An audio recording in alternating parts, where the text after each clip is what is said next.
வரவங்களுக்கு வாய்ப்பு கொடுக்கலாம். 50-60 வருஷமாக ஆண்டுட்டாங்க. ஸோ அவங்க பண்ணிட்டாங்க, நல்லா பண்ணலன்னு சொல்ல முடியாது, பண்ணியிருக்காங்க அவங்களால முடிஞ்சதையும்.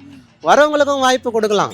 யங்ஸ்டர்ஸ்லாம் இருக்காங்க, தளபதி வந்திருக்காரு, அவரை தான் சொல்கிறேன் நான் டைரெக்டாக. அவர் வின் பண்ணணும், மக்கள் சப்போர்ட் பண்ணுவாங்க, நானும் எதிர்பார்க்குறேன். யங்ஸ்டர் வந்திருக்காரு, இருந்தாலும் திராவிட கட்சியில் தானே இத்தனை வருஷமாக ஆண்டுட்டு இருக்காங்க. இன்னும் இம்ப்ரூவ் ஆகணும். ரொம்ப மதையிலையும் சரி எல்லா விஷயத்துலேயும் பாதிப்பு இருக்க தான் செய்யுது. சில இடம் நல்லா தான் இருக்குது, அடிபடுற மக்கள் அடிபட்டு தான் இருக்காங்க.